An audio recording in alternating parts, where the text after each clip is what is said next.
اعوذ باللہ من الشیطان الرجیم، بسم اللہ الرحمن الرحیم۔ شروع اللہ کے پاک نام سے جو رحمان اور رحیم ہے۔ قابل احترام مہمانان گرامی، آپ کا میزبان بشارت حسین آج کے اس پروگرام میں آپ کے ساتھ GFPP کا یہ خوبصورت سی یہ شام جو ہے، اس میں ہمارے ساتھ جو آج کی شخصیت موجود ہیں، تعارف بہت لمبا ہے ان کا، اور شاید میرے پاس وہ الفاظ کم ہوں کہ میں ان کا تعارف کروا سکوں۔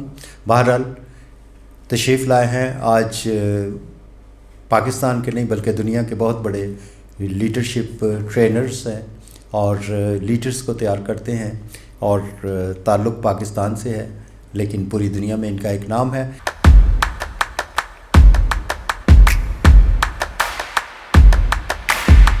ان کا تعارف کے حوالے سے بعد میں گفتگو کریں گے۔ آج کے اس پروگرام کا آغاز ہم اللہ کے پاک نام سے کریں گے۔ میں درخواست کروں گا نعت رسول تلاوت کلام پاک اور نعت رسول مقبول صلی اللہ علیہ وآلہ وسلم آپ کی خدمت میں پیش کریں گے جناب عرفان اشرف صاحب۔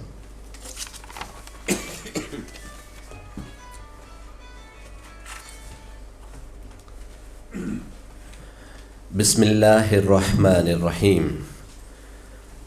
قل هو اللہ احد اللہ الصمد قل هو اللہ احد اللہ الصمد لم یلد ولم یولد وَلَمْ يَكُنْ لَهُ كُفُوًا أَحَدٌ۔ صدق اللہ العظیم۔ نعت رسول مقبول صلی اللہ علیہ وآلہ وسلم کے چند اشعار تحت لفظ میں۔ چوں بنام مصطفیٰ خوانم درود، چوں بنام مصطفیٰ خوانم درود، از خجالت آب می گردد وجود۔ جب میں نبی پاک صلی اللہ علیہ وآلہ وسلم پر درود پاک بھیجتا ہوں تو میرا وجود خجالت، شرمندگی اور ندامت سے پانی پانی ہو جاتا ہے۔ صدق اللہ العظیم۔ جزاک اللہ۔ جزاک اللہ جی، ماشاءاللہ۔ قابل احترام مہمانان گرامی، آج کی اس خوبصورت شام کا آغاز اللہ کے پاک نام سے ہوا اور نعت رسول مقبول صلی اللہ علیہ وآلہ وسلم جناب عرفان اشرف صاحب نے آپ کی خدمت میں پیش کی۔ میں اپنے تمام آئے ہوئے مہمانوں کو آج کی اس خوبصورت شام میں خوش آمدید کہتا ہوں۔ ہمارے پاس آج کے اس پروگرام میں جو مقررین موجود ہیں، جو شخصیات موجود ہیں، وہ اپنے فن کے حوالے سے، اپنے کام کے حوالے سے ان سب کا ایک نام ہے۔ اور آج کی مہمان شخصیت ہمارے ساتھ جو موجود ہیں، ڈاکٹر فیض محمود صاحب، ڈائریکٹر جان C Maxwell group, financial expert ہیں، لیڈرشپ ٹرینر ہیں۔ ان سے بھی ہم خوبصورت سی باتیں سنیں گے، ٹپس لیں گے فائنینشیل فیلڈ میں بھی، اور ملکی حالات کے حوالے سے بھی ان سے گفتگو کریں گے آج کے اس پروگرام میں۔ آج کے اس پروگرام کا آغاز کرتے ہیں ہم ایک خوبصورت شخصیت کو یہاں پہ بلانا چاہوں گا۔ بولتے بہت اچھا ہیں، ان کی ٹھہر ٹھہر کے بولتے ہیں اور ان کی باتیں جو ہیں وہ دل پہ اثر کرتی ہیں۔ بڑے احترام کے ساتھ دعوت دوں گا، یہاں پہ تشریف لائیں گے جناب شاہد صدیق گل صاحب۔ محترم المقام، قابل صد احترام، سراپا محبت و مروت، پیکر خلوص و وفا، استاد محترم ڈاکٹر فیض محمود صاحب، انتہائی معزز و محترم منکسر المزاج عالی جناب سید واجد علی نقوی شاہ صاحب، میرے بہت ہی پیارے دوست، میرے بھائی پروفیسر عرفان اشرف صاحب، پیارے بھائی کوچ سجاد صاحب، بشارت صاحب، فہیم صاحب، اور جتنے بھی پیارے بھائی معظم صاحب اور جتنے بھی نکتہ داں یہاں موجود ہیں، آپ کی خدمت میں اسلام۔ آج میرا یہاں بات کرنا ایسے ہی ہے جیسے سورج کو چراغ دکھانا، ان کے ہوتے ہوئے محفل میں جلاتے ہیں چراغ. لوگ کیا سادہ ہیں سورج کو دکھاتے ہیں چراغ. تو میرے استاد محترم جن کے لیے میں یہ کہوں گا کہ میری تکمیل میں حصہ ہے تمہارا بھی بہت. میں اگر تم سے نہ ملتا تو ادھورا رہتا. آپ انٹرنیشنل اسپیکر ہیں, انسپریشنل ٹرینر ہیں, سکسیس کوچ ہیں, doctor John C Maxwell team کے ایگزیکٹو ڈائریکٹر ہیں, لرن ٹو گرو رچ کے فاؤنڈر اور پریزیڈنٹ ہیں, جو success worldwide success academy ہے اس کے بھی روح رواں اور سالار قافلہ ہیں. ہم ان کو آج کی اس تقریب سعید میں بدل و جان خوش آمدید کہتے ہیں. ان کی نظر میں ایک قطع کروں گا اور پھر میں اجازت چاہوں گا, کیونکہ ہماری یہ خواہش ہے کہ ہم زیادہ سے زیادہ آج ان کے جو حکمت امیز اور بصیرت افروز خیالات ہیں ان سے مستفید ہو سکیں. باہر آتے ہیں آنکھ سے آنسو, جانے اندر کہاں سے آتے ہیں. باہر آتے ہیں آنکھ سے آنسو, جانے اندر کہاں سے آتے ہیں. تم یقیناً وہاں سے آئے ہو اچھے موسم جہاں سے آتے ہیں. تم یقیناً وہاں سے آئے ہو اچھے موسم جہاں سے آتے ہیں. اور امجد اسلام امجد ان کی زبانی یہ ایک دعا ہے استاد محترم کی نظر.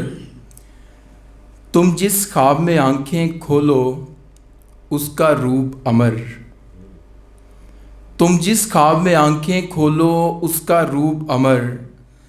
تم جس رنگ کا کپڑا پہنو وہ موسم کا رنگ. تم جس پھول کو ہنس کر دیکھو کبھی نہ وہ مرجھائے. تم جس حرف پہ انگلی رکھ دو وہ روشن ہو جائے. آپ کی سماعتوں کا بہت شکریہ. اپنے خوبصورت انداز میں آپ سے مخاطب تھے جناب شاہد گل صاحب. بڑا خوبصورت بولتے ہیں اور شعروں کا چناؤ ان سے بہتر کوئی نہیں کر سکتا. شاہد صدیق صاحب بہت شکریہ آپ کا. قابل احترام مہمانان گرامی, کیونکہ وقت کی نزاکت یہ ہے کہ ہمارے آئے ہوئے جو مہمان ہیں ہم ان کو زیادہ سنیں اور اپنی باتوں کو مختصر کریں. بہرحال ہمیں اپنے کچھ دوستوں کو لے کے ساتھ چلنا ہے. میں درخواست کروں گا گوجرانوالہ کی بلکہ پاکستان کی بہت بڑی شخصیت, علمی ادبی حوالے سے ان کا ایک نام, اور انہیں گوجرانوالہ کا سر سید بھی کہا جاتا ہے. یقیناً ان میں یہ صلاحیتیں ہیں جو ان کو یہ مقام دیا گیا. میرے لیے بہت قابل احترام بڑے پیارے بھائی تشریف لاتے ہیں جناب واجد علی شاہ نقوی. نحمدہ ونصلی علی رسولہ الکریم. اما بعد فاعوذ باللہ من الشیطان الرجیم. بسم اللہ الرحمن الرحیم. صد شکر اس ذات بابرکت کا کہ جس کے قبضہ قدرت میں میری آپ کی ہم سب کی جان ہے. اور اس کے بعد لاکھوں کروڑوں درود و سلام ہوں آقا نامدار حضرت محمد مصطفیٰ مجتبیٰ صلی اللہ علیہ وآلہ وسلم پر اور ان کی مطہر آل پر کہ جو تخلیق سبب کائنات ہیں. سامعین گرامی, بات کریں گے جو مینجمنٹ گرو بیٹھے ہیں, جو لیڈرشپ پڑھاتے ہیں, ڈاکٹر فاض. ہم دل کی اتھاہ گہرائیوں سے انہیں خوش آمدید کہتے ہیں. ہم نے ان سے یہی سیکھا ہے کہ اگر اچھا بولنا ہے تو اچھا سامع بنو, بی اے گڈ لسنر. تو آج ہم جو ان کو سنیں گے, لسننگ کریں گے, کیونکہ میرا بھی یہی ماننا ہے اور میڈیکل سائنس بھی یہی کہتی ہے کہ ایک انسانی جسم میں جتنے فنکشنز ہیں, سب سے پہلا جو فنکشن ہیومن باڈی کا فنکشنل ہوتا ہے وہ لسننگ ہے, جو ماں کے پیٹ سے ہی شروع ہو جاتا ہے اور لحد تک ساتھ چلتا ہے. مرنے کے بعد بھی یہ عمل جاری رہتا ہے. تو بی اے گڈ لسنر, ہم اس پہ قائم رہتے ہوئے میں آپ سے اجازت چاہوں گا. بہت شکریہ. جی قابل احترام مہمان گرامی, جناب واجد علی نقوی شاہ صاحب آپ سے مخاطب تھے. میں نے مختصر کہا تھا، اتنا مختصر بھی نہیں کہا تھا. بہرحال کیونکہ موقع کی نزاکت یہ ہے کہ ہمیں اپنے آئے ہوئے مہمان جو ہیں ڈاکٹر فاض صاحب، ان کو سننا ہے، اور ان سے ہم نے بڑی خوبصورت سی باتیں اور زندگی گزارنے کے فن اور جینا کیسے ہے وہ بھی سنیں گے. لیکن یہاں پہ ایک اور شخصیت ہمارے ساتھ جو اس حوالے سے آپ سے گفتگو کریں گے، تشریف لائیں گے، جناب پروفیسر عرفان اشرف صاحب. السلام علیکم ورحمۃ اللہ. استاد محترم سر، آپ کی اجازت سے، اور ہمارے استاد محترم واصف علی واصف رحمۃ اللہ علیہ فرماتے ہیں اجازت ہی اصل طاقت ہے، اور میں اسی طاقت کا استعمال کرنے کی کوشش کروں گا. ہمارا آج کا ٹاپک ہے اپ کمنگ فائنینشیل کرائسس. اپ کمنگ فائنینشیل کرائسس جو پاکستان کو ہٹ کر چکے ہیں، اور آنے والے دنوں میں یہ کرائسس جو ایکسپرٹس بتاتے ہیں وہ مزید بڑھیں گے. کیونکہ میرا تعارف روحانیت ہے، اللہ کا بڑا احسان ہے، لیکن میں پچھلے کئی سالوں سے management sciences, accounting and finance اور ڈفرینٹ فائنینشیل سبجیکٹس پڑھاتا ہوں. وہ میرا کہیں چھپا ہوا تعارف ہے. کچھ باتیں میں نے استاد جی سے اجازت لے لی ہے، میں وہ فائنینشیل کرائسس پر کچھ بات کرنا ضرور چاہوں گا، کیونکہ یہ ناانصافی ہوگی کہ میں موضوع پہ بات نہ کروں. ایک قرآن مجید فرقان حمید میں ایک واقعے کا ذکر ہے، اور وہ واقعہ احسن القصص کہلاتا ہے. اور سورہ یوسف علیہ السلام جب سٹارٹ ہوتی ہے تو اس میں فرمایا گیا ہے کہ ہم آپ کو ایک قصہ سنا رہے ہیں، اور وہ قصہ قصوں میں سب سے بہترین قصہ ہے. اس کے اندر بے شمار واقعات ہیں، اور اس کا جو بہت اہم واقعہ تھا وہ یہ تھا کہ ایک اس وقت کے فرما روا کو ایک خواب آتا ہے. خواب میں وہ کچھ اشارے دیکھتے ہیں، اور ان اشاروں کی تعبیر پوچھتے ہیں. تعبیر کاہنوں سے، جادوگروں سے پوچھی جاتی ہے، لیکن جادوگروں کے پاس اس تعبیر کا، اس خواب کی تعبیر کا جواب نہیں ہوتا، اس کا کوئی خاطر خواہ وہ جواب نہیں دے پاتے. یوسف علیہ السلام اس وقت زندان میں ہوتے ہیں. ایک شخص کہتا ہے کہ یوسف زندان میں ہیں، وہ اس خواب کی تعبیر بتا سکتے ہیں. خواب آپ نے بھی سنا ہے، میں نے بھی سنا، کہ نیل کے دریا کے اندر سے 7 بڑی موٹی تازی گائے بھینسیں نکلتی ہیں، اور پھر پتلی گائے نکلتی ہیں، اور پتلی گائے موٹی گایوں کو، موٹی بھینسوں کو کھا لیتی ہیں. پھر اگلے دن خواب آتا ہے کہ نیل کے پانیوں سے سٹے نکلتے ہیں گندم کے، اور وہ سٹے جو ہیں وہ سوکھ جاتے ہیں، اور دوسرے سٹے ان کو کھا لیتے ہیں. تو اس خواب کی تعبیر کے لیے وہ قصہ مختصر کرتا ہوں. یوسف علیہ السلام سے پوچھا جاتا ہے کہ اس کی خواب کیا ہے، اس کی تعبیر کیا ہے. تو یوسف اس کی تعبیر یوں بتاتے ہیں کہ 7 سال خوشحالی کے ہوں گے، اور 7 سال قحط پڑے گا. اور پھر بادشاہ فرما روا نے کہا کہ اس کی تعبیر کا کوئی علاج، وہ بھی آپ ہی سجیسٹ کریں، کیونکہ آپ امین ہیں، آپ صادق ہیں، آپ اس کا کوئی حل بتائیں. تو یوسف علیہ السلام نے کہا مجھے خزائن الارض کا امین بنائیں، یعنی دوسرے لفظوں میں انہوں نے فائنینس منسٹری مانگی. تو وہ اس وقت کی حکومت کے پہلے فائنینس منسٹر بنے. تو 7 سال جو خوشحالی کے تھے، ان خوشحالی کے سالوں میں نیل کے پانیوں میں اتنا پانی آتا تھا کہ پانی اپنے کناروں سے باہر نکلتا تھا، اور اس میں فصلیں، گندم کی فصلیں، جو کچھ اگایا جاتا تھا، اور اگر اس کو آپ ان لوگوں نے پتھروں پر بھی اگایا تو اس کے اندر سے بھی سبزہ اگا تھا. پھر 7 سال قحط پڑا. لیکن یوسف علیہ السلام نے ان 7 سالوں میں جب خوشحالی تھی، پلاننگ شروع کر دی. اور وہ پلاننگ یہ تھی کہ 7 بڑے بڑے ہاؤس بنوائے گئے، اور ان 7 بڑے بڑے ہاؤس میں نیل کے پانیوں کو جمع کیا گیا. پھر 7 بڑے، ہر شہر میں 7 بڑے بڑے گودام بنائے گئے، جس میں first in first out method کو یوز کرتے ہوئے وہاں پر گندم کے سٹاک کو سٹاک کیا گیا، تاکہ جب قحط پڑے تو پہلے والے سال کی گندم 8ویں سال کو، پھر اگلے سال کی 9ویں سال کو لوگوں میں تقسیم کیے جائے. پھر سوال یہ تھا کہ اتنے بڑے گودام بنانے کے لیے اور اتنے بڑے ہاؤس بنانے کے لیے فائنینشیل ریسورسز کہاں سے آئیں گے؟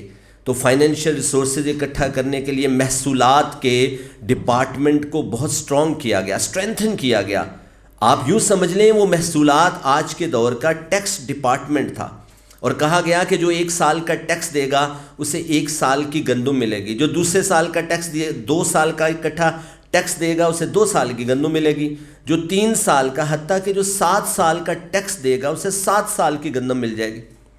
اور پھر وہ جو پانی تھا جس کو سٹور کیا تھا، اس پانی سے لوگوں کو پانی دیا گیا تاکہ وہ آنے والے وقت میں جب قحط ہوگا تو وہ اپنا گزارا کر سکیں گے.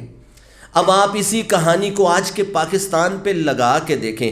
ڈاکٹر صاحب اس بات کو انڈورس کریں گے کہ پہلے 50 سال پاکستان کے کہ جہاں پر ہم نے خوشحالی دیکھی، ہمارے ملک میں ہر سال 1 مہینہ ایسا آتا ہے اللہ اتنا پانی دیتا ہے ہمیں، اور ہمیں یہ چاہیے تھا اس پانی کو سٹور کرنے کے لیے بہت بڑا ہاؤس بنا لیتے. ملک کے شہروں میں بڑے بڑے ہاؤس بنائے جاتے، وہاں پر پانی کو سٹور کیا جاتا. جو پانی 1 مہینے میں آتا اس کو اتنا سٹور کیا جاتا کہ وہ 11 مہینے ہم استعمال کرتے.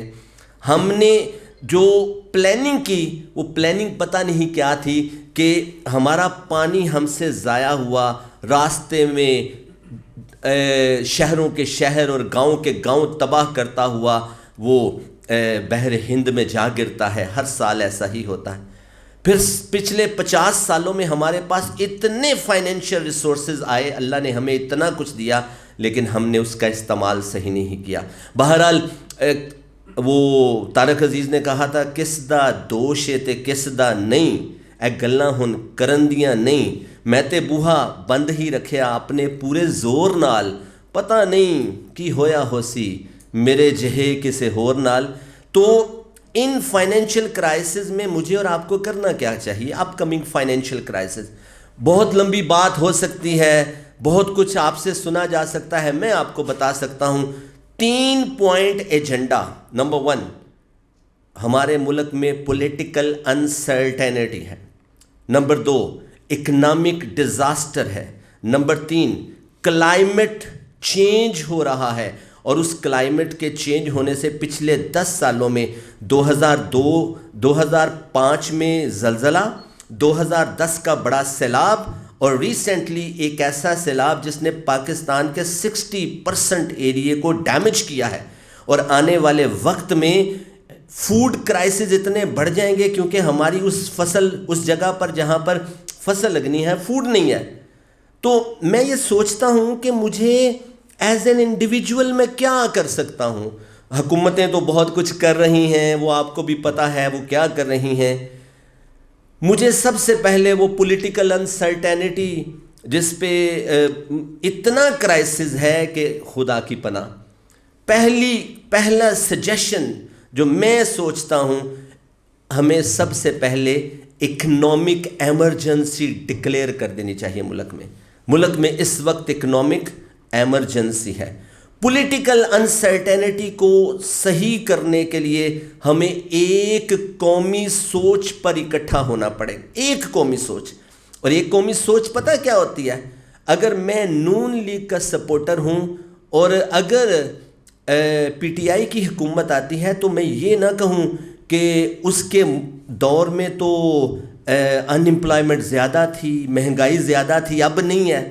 مجھے کچھ پوائنٹس پر اکٹھا ہونا پڑے گا، اور آپ اور میں اس چڑیا کی مانند اپنے منہ میں پانی بھر کر اس آگ کو کیسے بجھا سکتے ہیں؟ وہ دن جس دن آپ کے ہاتھ میں ووٹ کی پرچی ہوگی، اس دن آپ نے اللہ کی رضا کے لیے پاکستان کے لیے فیصلہ کرنا ہے، کسی شخصیت کے لیے فیصلہ نہیں کرنا. پہلا پوائنٹ.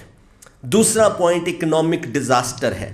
اس اکنامک ڈیزاسٹر کے بڑے سارے حل اکانومسٹ نے بتائے ہیں، لیکن پاکستان کے لیے میں ایک حل تجویز کرتا ہوں، وہ یہ ہے کہ ہمیں اپنی لوکل پروڈکٹ کو استعمال کرنا چاہیے. برانڈ کانشیس لوگ ہیں ہم. ڈاکٹر صاحب اکثر یہ کہا کرتے ہیں میں نے تو یہاں پر غربت نہیں دیکھی. وہ کہا کرتے ہیں ہوٹل بڑے ہیں، ریسٹورنٹ بڑے پڑے ہیں، لیکن پاکستان میں تو لگتا ہے کہ غربت ہے نہیں. لیکن وہ جو اکانومی کے جادوگر ہیں کہتے ہیں کہ پاکستان میں اس وقت 30% سے زیادہ غربت پہنچ چکی ہے، 22، 23، 24، 25%. اب اس کا حل کیا ہے؟ اپنی لوکل پروڈکٹ کو استعمال کریں. لوکل پروڈکٹ کون کون سی؟ آپ اگر بال پین استعمال کرتے ہیں تو چائنا کی بنی ہوئی بال پین سے بہتر ہے کہ آپ اپنی پروڈکٹ کو استعمال کریں.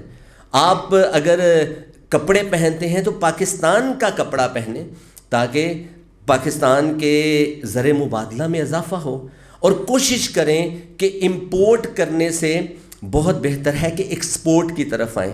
اور as an individual climate change میں جب چھوٹا تھا تو میں دیکھتا تھا ہماری گلی کے ہر گھر میں ایک درخت ہوتا تھا اور ہر گھر میں کچی مٹی ہوتی تھی. تو کوشش کریں اپنے اپنے گھروں میں کلائمیٹ کو بہتر کرنے کے لیے ایک ایک درخت ضرور لگائیں. آپ کہیں گے سر اس سے کیا فائدہ ہوگا؟ ہو نہ ہو لیکن آپ بارش کا وہ پہلا قطرہ ضرور بنیں کہ جنہوں نے ووٹ کی پرچی کا صحیح استعمال کیا، جنہوں نے اکنامک ڈیزاسٹر کو دور کرنے کے لیے اپنی ملک کی پروڈکٹ کو پروموٹ کیا، اپنے پاکستان کے ریسورسز کو بہتر کرنے کے لیے اپنا حصہ ادا کیا. اور ایک اور بات ضرور ذہن میں رکھیں، اپنی ریٹرن کو فائل ضرور کریں. آپ سوچتے ہوں گے سر ہم تو انڈائریکٹ ٹیکسز کی مد میں اتنا پیسہ دیتے ہیں تو ہم کیوں کریں؟ بھائی آپ نے ملک کو اگر سنوارنا ہے جو مرضی لوگ کریں، لیکن پاکستان کے لیے آپ ٹیکس ضرور دیں. اور ایک اور آخری سجیشن، کیونکہ باقی باتیں تو استاد محترم بتائیں گے، آخری بات، اجتماعی توبہ کا وقت ہے یار. یقین مانیں کہ اگر ہم اجتماعی طور پر اللہ کے حضور ہاتھ جوڑ کر اللہ سے معافی مانگیں تو انشاءاللہ ہمارے حالات بہتر ہو سکتے ہیں. اور آخر میں دو لوگ جن کو میں آئیڈیلائز کرتا تھا دنیا سے اس ہفتے رخصت ہوئے، امجد اسلام امجد اور ضیاء محی الدین، جن کو سن کر ہم نے لکھنا اور بولنا سیکھا. ان کی بخشش کے لیے دعا ضرور کیجیے گا. اور احمد ندیم قاسمی نے کہا تھا کہ خدا کرے کہ میری عرض پاک پہ اترے، خدا کرے کہ میری عرض پاک پہ اترے وہ فصل گل جسے اندیشہ زوال نہ ہو. یہاں جو پھول کھلے کھلا رہے صدیوں، اور یہاں خزاں کو بھی گزرنے کی مجال نہ ہو. میرا آپ کا اور ہمارے پاکستان کا اللہ نگہبان. Thank you. بہت شکریہ جناب پروفیسر عرفان اشرف صاحب، قابل احترام مہمان گرامی. اب ہم پروگرام کے اس حصے کی طرف جا چکے کہ ہمارے جو مہمان آئے ہیں ان کی ہم نے اتنی تعریف سنی، اتنی ان کے بارے میں ہم نے سنا، لیکن وہ کہتے کیا ہیں یہ بھی ہمیں سننا ہے. اور مجھے بڑا تجسس ہے کہ ان کی باتوں سے میں نے بھی بہت کچھ سیکھنا ہے. جناب ہمارے مہمان جو ہیں میر پور خاص سے ان کا تعلق، میر پور سے نکلے ڈاکٹر ہیں، بیسیکلی یہ ڈاکٹر ہیں، یہاں سے نکلے باہر کی دنیا میں گئے، کیونکہ یہ میر پور خاص سے گئے تھے اس لیے باہر گئے تو خاص ہو گئے. اور آج بھی ان کی شخصیت ویسی ہی دنیا جانتی ہے ان کو، اور آج ہمارے درمیان ہیں. تو ڈائریکٹر ہیں جان سی میکسویل گروپ کے، فائنینشیل ایکسپرٹ ہیں، لیڈرشپ ٹرینر ہیں، اور پتہ نہیں کیا کچھ ہے. ان سے ہم سنیں گے. ان کو یہاں بلانے سے پہلے فراز کے چند الفاظ ہیں، ان کو بلاؤں گا کہ سنا ہے وہ بولتے ہیں تو پھول جھڑتے ہیں، یہ بات ہے تو چلو بات کر کے دیکھتے ہیں. تشریف لائیں گے جناب ڈاکٹر فاز محمود صاحب. اعوذ باللہ من الشیطان الرجیم، بسم اللہ الرحمن الرحیم. شروع کرتا ہوں اس دعا سے کہ اللہ میری زبان کی لکنت کو دور فرما، اور یہاں بیٹھے ہوئے تمام حاضرین اور سامعین کے ذہنوں کو کھول دے تاکہ میں ان تک اپنی بات پہنچا سکوں. سب سے پہلے میں شکریہ ادا کرتا ہوں میرے چھوٹے بھائی محترم پروفیسر عرفان اشرف صاحب کا، برادر واجد علی نقوی صاحب کا، شاہد صدیق صاحب کا، بشارت بھائی کا، ان سب کا شکر گزار ہوں، اور آپ تمام کا کہ مجھے یہ موقع دیا۔ اور آج ہی ایک سوال ہو رہا تھا، میں فون پر بات کر رہا تھا، کسی نے تو کہا آپ گجرانوالہ بہت جانے لگے ہیں جب بھی آتے ہیں، تو میں نے کہا میں نے اسے دوسرا گھر بنا لیا ہے۔ بڑا خوبصورت شہر ہے اور بڑی محبت والا شہر ہے، اور بڑے یہ کہوں گا کہ علم پروردہ لوگ یہاں رہتے ہیں۔ آج کا موضوع چونکہ بڑا دلچسپ بھی ہے اور مشکل بھی، اور پروفیسر صاحب چاہتے ہیں کہ میں انہیں یہ بتاؤں کہ آنے والے فائنینشیل کرائسس سے ہم کیسے نبرداز ہوں گے، اور انہوں نے بڑی خوبصورت تقریر کی، اور آخر میں احمد ندیم قاسمی صاحب کا کچھ شعر بھی سنایا۔ تو ان کے جواب میں احمد نسیم قاسمی صاحب کی زبان میں ہی میں کہوں گا کہ ریت سے بت نہ بنا اے میرے اچھے فنکار، ایک لمحہ ٹھہر میں تجھے پتھر لا دوں، میں تیرے سامنے انبار لگا دوں، لیکن کون سے رنگ کا پتھر تیرے کام آئے گا؟ سرخ پتھر جسے دل کہتی ہے یہ بے دل دنیا، یا وہ پتھرائی ہوئی آنکھ کا نیلا پتھر؟ ایک وہ پتھر جسے کہتے ہیں تہذیب سفید، جس کے مرمر پہ سیاہ خون جھلک جاتا ہے۔ تو میرے بھائی، مشکلات آتی ہیں، قوموں کے معاملات اوپر نیچے ہوتے ہیں، لیکن اس کا یہ مطلب نہیں ہے کہ ہم کسی طرح بھی اپنے ہمت ہار دیں، حوصلہ ہار دیں۔ ہمیں نبردازماں ہونا ہوگا۔ اب اس کے بہت سارے ہمارے ساتھ بہت سے مسائل ہیں، صرف فائنینشیل کرائسس آنا کسی ایک وجہ سے نہیں ہوا ہے، بلکہ ایک طویل فہرست ہے جس کو ہمیں دیکھنا ہوگا۔ جسے ہم کہتے ہیں کہ اکبر الہ آبادی نے کیا خوب کہا تھا کہ خوش تو ہم بھی ہیں جوانوں کی ترقی پہ، مگر کیا خبر تھی چلا آئے گا الحاد بھی ساتھ، اور گھر میں پرویز کے شیریں تو ہوئی جلوہ نما، ہاتھ میں لائی تھی مگر پیش آئے فرحاد بھی ساتھ۔ تو ہماری نوجوان نسل کی کچھ بے راہ رویاں بھی اس میں شامل ہیں، لیکن اس کا یہ مطلب نہیں کہ ہم ہمت ہار جائیں۔ ایک بات یاد رکھیے، چونکہ میرا مضمون جو ہے وہ لیڈرشپ ہے، جو دنیا بھر میں سکھاتا ہوں، پڑھاتا ہوں یا سمجھاتا ہوں، اور اس کا پہلا جملہ یہ ہے کہ everything rises and fall on leadership. دنیا کے ہر اتار چڑھاؤ، ہر اونچ نیچ کی بنیاد وہاں کی رہنمائی ہوتی ہے، وہاں کا رہنما ہوتا ہے۔ تو ہمیں سب سے بڑا جو فقدان ہے وہ لیڈرشپ کا ہے اور کچھ بھی نہیں۔ رہنماؤں کا فقدان یہاں بہت ہے، ویسے بھرمار ہے، لیکن وہ لیڈر نہیں ہے۔ ہمارے یہاں پریویلیج لوگوں کو لیڈر کہنے لگ گئے ہم، جو پہلے آئے تو دیکھ کھلتی ہے، پھر وہ کھاتا ہے، اور جو جھوٹا بچ جاتا ہے وہ عوام کو کھلا دیتا ہے۔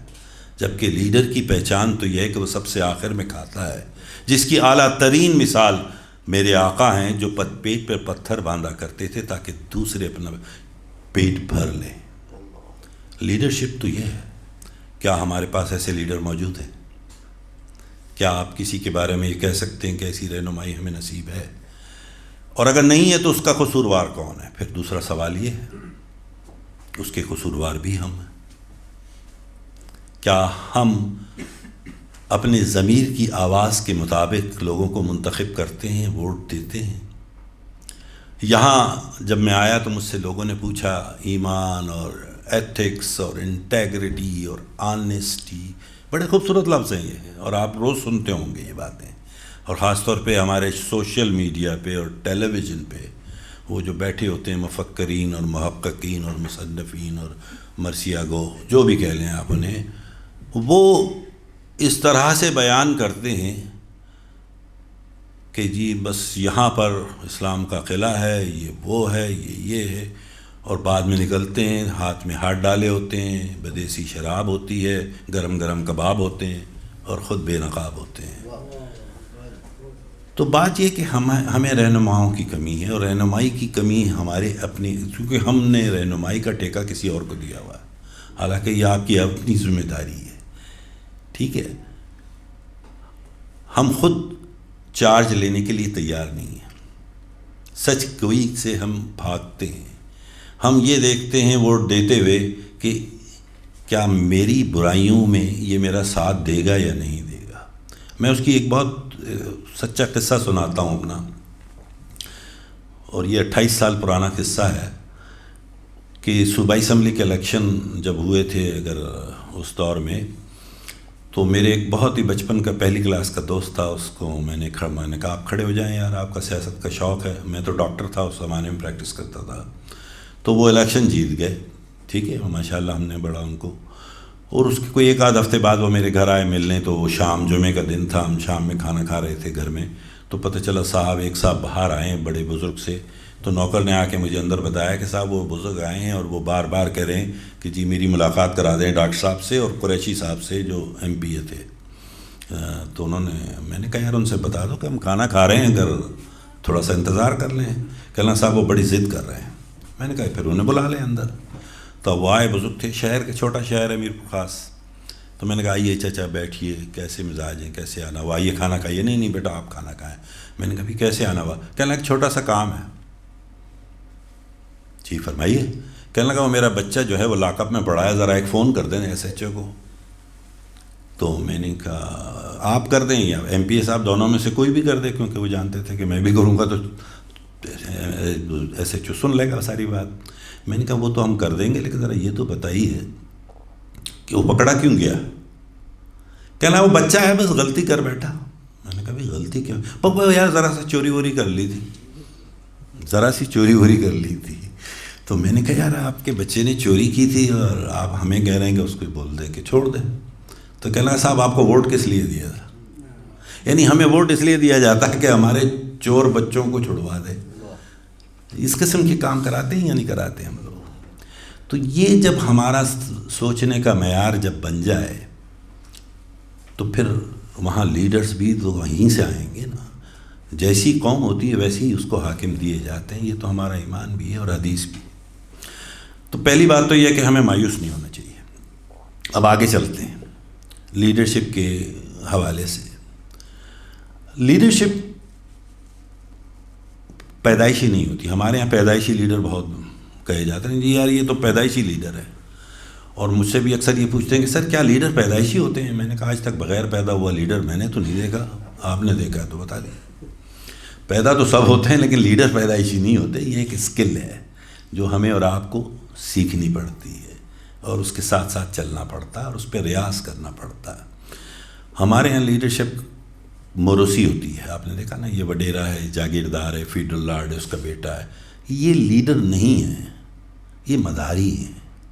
لیڈر تو وہ ہوتا ہے جو اپنا مقام خود پیدا کرتا ہے اور اس کے لیے بڑی تپسیا کرنی پڑتی ہے, قربانیاں دینی پڑتی ہیں. آپ دیکھ لی, چاہے وہ گاندھی ہو, چاہے وہ محمد علی جناح ہو, وہ خود بخود تو لیڈر نہیں بنے ہیں. انہوں نے قربانیاں دی ہیں. ان کا آج تاریخ میں نام آیا ہے تو کسی حوالے سے آیا ہے. تو لیڈرشپ کا انتخاب کرتے ہوئے ایک تو اپنے ضمیر کی آواز بہت ضروری ہے. جیسے ابھی پروفیسر صاحب نے فرمایا, کچھ ہمیں ٹپس دیں کہ ہم یہ کر لیں, وہ سب ٹھیک ہے, بالکل ٹھیک ہے. لیکن دیکھیں بات سنیں, ایڈورسٹی کے ساتھ ہی اپرچونیٹی بھی جنم لیتی ہے. میں اس طرح سے حوالہ دیتا ہوں, جو پروفیسر صاحب مجھے سیکنڈ کریں گے اور میرے دوست یہاں بیٹھے ہیں, شاہد بھی ہیں اور سجاد خان صاحب بھی ہیں اور واجد بھائی بھی. میرا اور آپ کا تعارف کیسے ہوا؟ اگر آپ کو یاد ہو تو کووڈ-19 سے ہوا. تو کووڈ کوئی اچھی بات تو نہیں تھی, حادثہ تھا, ایک بڑا برا حادثہ تھا نا اس پوری دنیا کے لیے. تو ایڈورس تھا, ہر انسان بیچارہ جیلوں میں بند تھا, گھروں میں قید تھا. وہیں پہ بیٹھے ہوئے ہم لوگ آپس میں ملنا شروع ہو گئے, تو کہیں نہ کہیں ایک دوسرا نیا راستہ چل نکلا. تو زندگی میں جو بھی ایڈورسٹیز آتی ہیں اس میں اپرچونیٹیز چھپی ہوتی ہیں آنے والے کل کے لیے.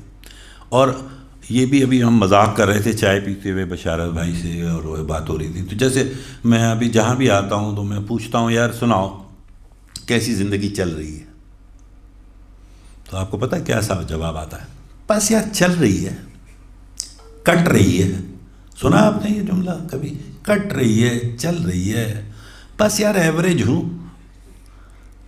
اب مجھے بتائیے کیا یہ قابل فخر بات ہے بتانا کہ میں ایوریج ہوں؟ تمہیں شرم، میں کہتا ہوں یار آپ انہیں شرم بھی نہیں آتی ہے کہ آپ کہتے ہیں چل رہی ہے کٹ رہی ہے؟ کیا اللہ تعالیٰ نے آپ کو اس کام کے لیے بھیجا ہوا ہے کہ چلاتے رہو اور کٹاتے رہو؟ نہیں، اس نے تو کہا لقد خلقنا الانسان فی احسن تقویم، میں نے تمہیں حسین اور خوبصورت اور مکمل پیدا کیا. پھر وہ کہتا ہے کہ فَبِأَيِّ آلَاءِ رَبِّكُمَا تُكَذِّبَانِ، میری کن کن نعمتوں کو جھٹلاؤ گے؟ اور تم ہو یہاں بیٹھے ہوئے یہ کہہ رہے ہو بس چل رہی ہے کٹ رہی ہے، ایوریج ہو. تو میں ان سے یہی پوچھتا ہوں بھائی ایوریج سے مراد کیا ہے آپ کی؟ چلیں میں آپ سب سے بھی پوچھ لیتا ہوں کہ 1 سے 100 ایوریج کیا ہو، یعنی مڈل کلاس جسے کہتے ہیں، مڈل کلاس دوسرے لفظوں میں کہاں ہے؟ 1 سے 100 مڈل کیا ہے؟ 50 ہے. You are worst of the best and best of the worst. Are you proud of that? شرم نہیں آتی کہ میں بے وقوفوں کا سرخیل ہوں اور عقل مندوں میں سب سے بدتر ہوں؟ کیا یہ قابل فخر بات ہے؟ نہیں، یہ ہمارا قصور ہے. ٹھیک ہے. اچھا پھر دوسری بات ہے یہ اکانومک کرائسس کا بڑا شور ہو رہا ہے. 250 روپے لیٹر پیٹرول ہو گیا. سب سے بڑا مسئلہ ہے پاکستان کا، پیٹرول 250 روپے لیٹر ہو گیا. امریکہ سے میں ابھی آیا ہوں 1 ہفتہ پہلے، $4.25 کا 1 گیلن آتا ہے، اور 1 گیلن میں 4 لیٹر ہوتے ہیں، یہ بھی جانتے ہیں آپ لوگ.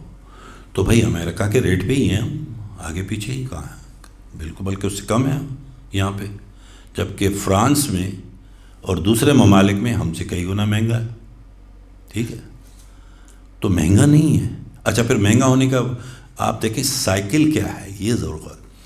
آپ مجھے بتائیں پیٹرول والے نے پیٹرول بڑھایا اور وہ پیٹرول والا شام میں اپنے پیٹرول پمپ سے ڈیوٹی ختم کر کے انڈے خرید رہا تھا، انڈے والے نے انڈے کے دام بڑھا دیے. یہی ہوا نا، انڈے والا مرغی لینے گیا، مرغی والے نے مرغی کے دام بڑھا دیے.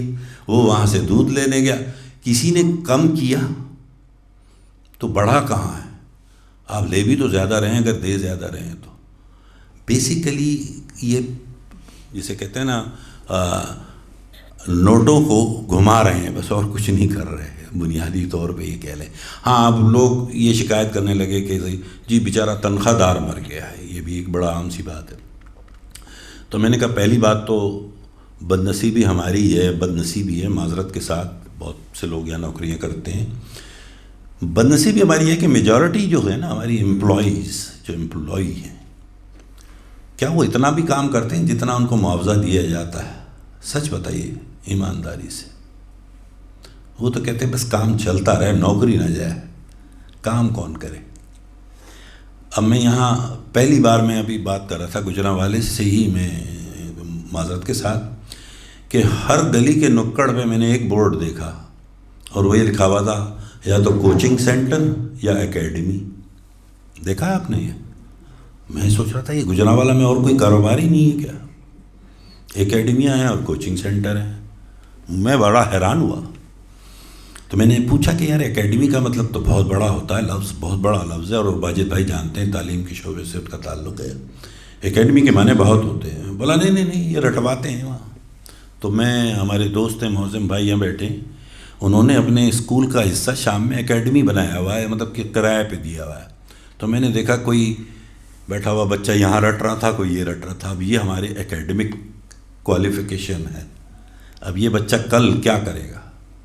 جس نے سمجھا کچھ نہیں، رٹ بہت لیا ہے. تو ایک تو اس قسم کی ہے کہ ہمارا لیک آف ایجوکیشن ہے. پھر میں اس سے بھی آگے چلتا ہوں. ایجوکیشن کی ضرورت اب باقی نہیں رہی ہے بائی دا وے. ڈگری کی مطلب ایجوکیشن کی تو ہے، لیکن وہ ڈگریوں والی ایجوکیشن کی ضرورت اب باقی نہیں رہی ہے. دیکھیں آپ کو صرف اس وقت ایک کام سیکھنا ہے کسی بھی ملک کو یا اپنے آپ کو یا اپنے خاندان کو آگے لے جانے کے لیے. صرف ایک چیز ہے، وہ ہے اسکل. ڈگری نہیں ہے. ڈگری آپ کو کہیں نہیں لے جائے گی. میں آپ کو بتا دوں. مجھے بتائیے کون سی ڈگری کی ضرورت ہے؟ جس کو ڈگری کس لیے چاہیے ہوتی ہے؟ کہ آپ کسی سوال کا جواب دے سکیں کسی مضمون میں. یہی ہے نا. بھائی اگر آپ فزکس کی ڈگری لیتے ہیں، کیمسٹری کی لیتے ہیں، میتھمیٹکس، تو آپ کیا کرنا چاہتے ہیں؟ مسئلے اسی سے متعلق جو بھی سوالات ہیں ان کے جوابات دیں. تو وہ تو پھپھو آ گئی ہماری جی پی ٹی چیٹ. جو چاہے سوال لکھ دوں اس کا جواب موجود ہے نا. کوئی بھی سوال لکھ دیجئے اس کا جواب ہے مقصد یہ نہیں ہے، مقصد ہے کہ علم آنا چاہیے، علم حاصل کرو، اس کے لیے کہا ہے کہ آپ چین جاؤ، ٹھیک ہے نا. ہم علم نہیں حاصل کر رہے ہیں، ہم صرف کاغذوں کے پلندے جمع کرتے ہیں اور اس کی کوئی وقت نہیں رہی ہے. میں کبھی کبھی ہنستا ہوں، میرے پاس جتنی ڈگریاں ہیں میں نے آج تک قسم خدا کی کھول کر بھی نہیں دیکھا کہاں پڑھی ہیں، اور نہ کسی نے پوچھا ہے. مطلب میں سوچتا ہوں کیا فائدہ ہے ان کا، کچھ بھی نہیں ہے، وہ ایک کاغذ کا پلندہ ہے. لیکن علمیت حاصل کریں. ہم لوگ علم نہیں کرتے حاصل، ہم امتحان پاس کرتے ہیں بس اور ڈگری لے لیتے ہیں کاغذ کا ایک ولدان. تو میں بڑا حیران ہوتا ہوں. نہیں، اسکل دیکھیں، دنیا میں دو چیزیں ہیں جو آپ کو کسی بھی چیز میں کامیابی کے لیے ضروری ہوتی ہیں. دو چیزیں آپ کو پتہ ہے وہ کون سی دو چیزیں؟ کوئی بتائے گا؟ کوئی بتائے؟ چلیں بولیں میں سن رہا ہوں. نہیں، وہ تو سکسیس کی بات کر رہا ہوں. دو چیزیں ہیں جو ہر چیز میں ضرورت ہوتی ہے، یعنی کسی بھی چیز کو آگے لے جانے میں. دیکھیں، ایک کہلاتی ہے اسکل اور ایک کہلاتی ہے ول. ٹھیک ہے، ول اور اسکل. اب دونوں بڑی اہم ہیں. اگر آپ کے پاس ول ہے اور اسکل نہیں ہے تو کیا آپ جیت جائیں گے؟ جیت سکتے ہیں آپ کو کرکٹ کھیلنا نہیں آتی، پی ایس ایل میں جانے کی ول تو ہے، آپ چلے جائیں گے. کھیل آنا ضروری ہے نا آپ کو. اسی طرح آپ کو کھیل آتا ہے اور آپ کو ول نہیں ہے تو آپ چلے جائیں گے، کامیاب ہو جائیں گے؟ نہیں ہوں گے. لیکن اگر کوئی مجھ سے یہ پوچھے کہ ان دونوں میں سے اگر ایک کا انتخاب کرنا پڑے تو میں کیا کروں گا، بتائیے. اچھا، بہت خوبصورت جواب ہے. میں اب اس کے بارے میں ایک چھوٹا سا قصہ سناتا ہوں. تاریخ کا بڑا مشہور قصہ ہے، واجد بھائی گواہی دیں گے اس کی اور عرفان صاحب بھی. محمد علی قلعے کا نام سنا ہے کسی نے؟ سنا ہے نا. جب اس نے پہلی بار چیلنج کیا کہ میں ورلڈ چیمپئن شپ کے لیے فائٹ کروں گا، یاد ہے؟ مشہور قصہ ہے یہ تاریخ کا. آپ تو بہت چھوٹے تھے، ہم نے وہ دیکھا ہے. تو وہ 3 مہینے پہلے اس نے اعلان کیا کہ میں ورلڈ چیمپئن شپ کا ٹائٹل جیت کے دکھاؤں گا. اور اس کے بعد وہ اپنی جمنازم میں روزانہ پریکٹس کرتا تھا اور پھر وہ ایک ہی بات کہتا تھا، I am the best, I am the greatest, I am the champ, I am the best, I am the greatest, I am the champ. اور وہ سارے صحافی روز شام کو آ جاتے تھے انٹرویو لینے، تو وہ یہی کہتا تھا، I am the best, I am the greatest, I am the champ. یعنی یہ ول ہے اس کی، سمجھے آپ؟ پریکٹس وہ کر رہا ہے لگاتار 14 16 گھنٹے وہ لگا ہوا ہوتا تھا. ٹھیک ہے، مقابلہ شروع ہوتا ہے. اب ذرا غور کیجیے، آپ کے سوال کا جواب آ رہا ہے. وہاں مقابلہ شروع ہوتا ہے، 13 راؤنڈ گزر جاتے ہیں دونوں کے. پھر اس کا حریف اس کو اپنا لیفٹ ہک رسید کرتا ہے گھوسا، اور محمد علی قلعے کا زمین بوس ہو جاتا ہے اور اس کے یہاں سے خون بہنا شروع ہو جاتا ہے. اب یہاں میں روکتا ہوں آپ کو. آپ کیا کہیں گے، اسکل میں کون زیادہ تھا؟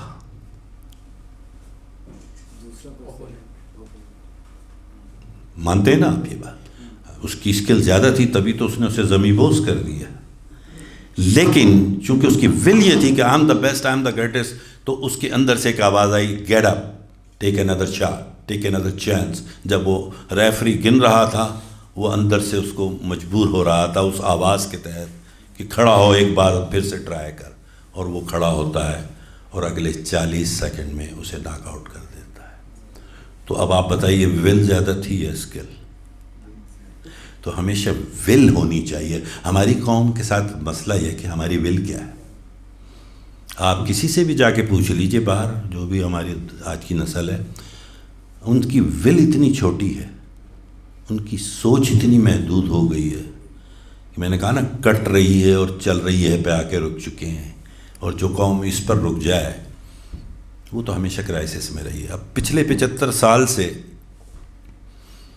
ہر شخص کا یہ دعویٰ ہے کہ پچھلا دور اچھا تھا. سنا ہے آپ نے؟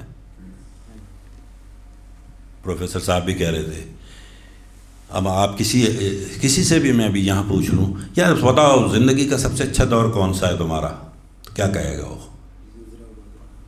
یا جب بچپن تھا، جو میرا کالج کا دور تھا. بھائی وہ تو ہو چکا نا، وہ تو گزر گیا، تو اب کیوں زندہ ہو؟ مر جاؤ. مرتے تو نہیں ہو تم. دور آنے والا ہی اچھا ہوتا ہے، یہ یاد رکھیے. تبھی تو ہم اس کے انتظار میں زندہ ہیں، ورنہ تو ہم مر جائیں، رہ کے گیا باقی. تو بات یہ ہے کہ مایوس نہ ہوں. جو کل آنے والا ہے وہ کرائسس کے بعد بھی وہ بہت خوبصورت ہوگا، خوبصورت ہے. اللہ تعالیٰ کبھی بھی ہمیں اپنی ہمت اور اپنی حیثیت سے زیادہ امتحان نہیں دیتا. اس پر ہمارا یقین ہے، ایمان ہے. اور اللہ کبھی ناانصافی بھی نہیں کرتا. جو ہم بوتے ہیں وہی کاٹتے ہیں. اللہ تعالیٰ کبھی بھی آپ کو وہ نہیں دیتا جو آپ چاہتے ہیں یا جس کی آپ خواہش کرتے ہیں. اللہ صرف اور صرف اور صرف وہ دیتا ہے جو آپ ہوتے ہیں. آپ وہ بن جائیے، خود بخود چیزیں آپ کی دسترس میں آ جائیں گی. تو ہمارا مسئلہ یہ کہ ہمیں اپنی گروتھ کرنی ہے. ہمیں اپنے آپ کو اس مقام سے پہلے تو اوپر لائیں نا. ہم یہ رونا روتے رہتے ہیں. پاکستان میں ٹیلی ویژن کے کتنے چینل ہیں بشارت بھائی آپ بتائیے ذرا؟ 100 کے قریب چینل ہیں، جن میں سے 90 پر لوگ روزانہ شام کو یہ رونا رو رہے ہوتے ہیں. ملک تباہی کے دہانے پہ آ چکا ہے. سنتے رہتے ہیں نا، ملک ٹوٹنے کو ہے، ڈیفالٹ کی تیاریاں ہیں، اور اس سالے کی تنخواہ بڑھتی جا رہی ہے. یہ سوچو، ہر مہینے وہ اضافہ کر لیتا ہے طلب. ہے یا نہیں؟ آپ نے دیکھا وہ لوگ جن کو ان کی بیویاں سننے کو تیار نہیں ہیں، ان کو وہ پورے شہر کو سنانے بیٹھے ہوئے ہیں. بتائیں وہ بھائی میرے کچھ نہیں ہو رہا، یہ ملک تباہ نہیں ہو سکتا. یہ ملک اس لیے بنایا ہی نہیں گیا تھا کہ تباہ ہوگا. ٹھیک ہے، اور آپ اور میں کون ہوتے ہیں اس کا فیصلہ کرنے والے کہ ملک تباہ ہوگا یا کچھ؟ اس کا خالق و مالک وہی ہے، اس کا رازق بھی وہی ہے جو امریکہ کا رازق ہے، جو رشیا کا رازق ہے. وہ اس کا خالق ہے. وہ کیسے ڈوبنے دے گا آپ کو؟ نہیں. ہمیں اپنی اصلاح کرنے کی ضرورت ہے. ہر شخص بنیادی اصلاح اپنی اپنی کر لے تو قوم درست ہو جاتی ہے. قومیں الگ سے تھوڑی آتی ہیں یار. قوم ہم سے بنتی ہے، ہم اور آپ سے. یہ جو یونٹس ہیں نا، ان سے قوم بنتی ہے. قوم سے یونٹ نہیں بنتے. ہم نے قوم سے یونٹ بنانا شروع کر دیے. یہ سندھی ہے، یہ مہاجر ہے، یہ پنجابی ہے، یہ پٹھان ہے، یہ فلاں ہے، یہ فلاں ہے، یہ فلاں ہے. بھائی ہم کون ہوتے ہیں؟ کیا خدا نے مجھے یہ بتائیے کہ آپ جتنے بھی لوگ بیٹھے ہیں کیا سب ایک ہی طرح سے پیدا نہیں ہوئے؟ یاد ہے آپ کیسے پیدا ہوئے ہیں؟ کسی کو یاد ہے وہ کہانی؟ امی سے پوچھی، کبھی ابو سے پوچھی، خالہ سے پوچھی؟ جب آپ پیدا ہوئے تھے نا تو سب سے پہلا کام کیا ہوا تھا آپ کے ساتھ؟ آپ کو الٹا لٹکا کے ایک تھپڑ رسید کیا تاکہ آپ رو دیں. اور جب آپ روئے تو سب مسکرائے کہ ایک زندہ بچہ پیدا ہوا. یہی ہوتا ہے نا ہر انسان، چاہے وہ جاگیردار کا بچہ ہو، امیر کا بچہ ہو، غریب کا بچہ ہو، فقیر کا بچہ ہو. پیدا سب ایک ہی طرح سے ہوتے ہیں. ٹھیک ہے. اس کے بعد لوگ اپنا مقدر خود لکھنا شروع کرتے ہیں، کیونکہ اس کا اختیار دیا اللہ نے آپ کو. آپ کو اپنا نائب کہا ہے، اشرف المخلوقات کہا ہے. یہ سب لقب کس نے دیے؟ آپ کی فنگر پرنٹ 7.1 بلین لوگوں میں سے کسی دوسرے سے ملتی ہے. آپ ایک اور واجد علی نقوی شاہ صاحب دکھائیے مجھے پوری دنیا میں. کوئی اور عرفان اشرف دکھائے کوئی مجھے، کوئی اور بشارت صاحب ہے، نہیں دکھا سکتے آپ. ہم یونیک ہیں اور یہی ہماری طاقت ہے. You are you and that's your power. But did you realize who you are? کیا ہم نے یہ فیصلہ کیا کہ ہم ہیں کون؟ ہمیں اپنا ہی نہیں پتہ. تو میرے بھائی فائنینشیل کرائسس یہ وقتی ہے، نمبر 1. نمبر 2، سوال یہ ہے کہ کرائسس پتہ نہیں ہم لوگ کس کو کہتے ہیں، میری سمجھ میں اب تک نہیں آیا. جیسے وہ عرفان بھائی نے پہلے ہی مجھ پہ الزام لگا دیا کہ میں مانتا ہی نہیں ہوں اس ملک میں غریب ہے، لیکن واقعی نہیں ہے غریب. کون سا ریسٹورانٹ خالی دیکھا آپ نے؟ اور 2 ہی بورڈ نظر آتے ہیں پورے لاہور میں، پورے کراچی، اسلام آباد میں، جہاں جاؤ 2 کاروبار چلتے ہیں، تیسرا تو میں نے دیکھا ہی نہیں ہے وہاں۔ اکیڈمیوں کا تو گجرانوالا چیمپئن ہے، ویسے ہی انہوں نے چارج لیا ہوا ہے، باقیوں میں 2 نظر آتے ہیں واجد بھائی، ریسٹورنٹ اور ریئل اسٹیٹ۔ اب یہ دونوں بغیر پیسوں کے ہوتے ہیں، اس کا مطلب سب کے پاس پیسہ ہے، ٹھیک ہے، کم ہے یا زیادہ ہے یہ ایک الگ بات ہے، جائز ہے یا ناجائز ہے یہ ایک الگ بحث ہے ضرور، ٹھیک ہے۔ آپ دیکھیں نا وہ جیسے وہ لطیفے لگاتے رہتے ہیں آج کل، یا واٹس ایپ پہ اور اس پہ، اور کیا اب تو ریلیں ویلیں بننا شروع ہو گئی ہیں، تو وہ بتا رہا ہے نا کہ جی وہ بھیک مانگ رہا ہے، اس نے کہا یار بھکاری ہے، اس نے کہا یہ لے لے بھائی 100 روپے، بولا نہیں مجھے تو 1 نہیں 2 چاہیے، بولا کیوں، بولا مجھے گرل فرینڈ کو بھی دینا ہے، تو کہنے لگا یار تو بھکاری ہو کر گرل فرینڈ رکھتا ہے، تو اس نے کہا گرل فرینڈ نہیں تو مجھے بھکاری بنایا۔ تو مسئلہ یہ کہ تو بات یہ ہے کہ یہ جو ہے نا یہ معاشرتی پرابلمز ہیں، ہمارے پرابلمز ہیں، اس کا سلوشن ہمیں کرنا ہوگا۔ لیڈرز کا فقدان ہے، تو ہمیں جو سو کالڈ لیڈر ہم جنہیں کہتے ہیں ان پہ بھروسہ نہیں کر سکتے۔ آپ اور میں اگر آج یہ طے کر لیں کہ ہم نے اپنی ذات کو درست کر لینا، اپنی گروتھ کر لینی ہے، اپنے آپ کو اور اپنے بچوں کو اور اپنی فیملی کو صحیح طور سے پروان چڑھانا ہے، تو آنے والے دور کی پاکستانی قوم کیا ہوگی خود سوچ لیں آپ، اس کا جواب آپ کے پاس موجود ہے۔ لیکن ہمارے یہاں مسئلہ یہی کہ شارٹ کٹ کا تلاش ہے۔ تو یہ سب چیزیں اتنی مجھے بادر نہیں کرتی، بخدا بتا رہا ہوں۔ مجھے بادر پتہ ہے کیا کرتا ہے جب میں یہاں آتا ہوں؟ مجھے سب سے زیادہ پریشان کرتی ہے ہماری جو نئی نسل ہے نا، اس کی بے وقوفیاں۔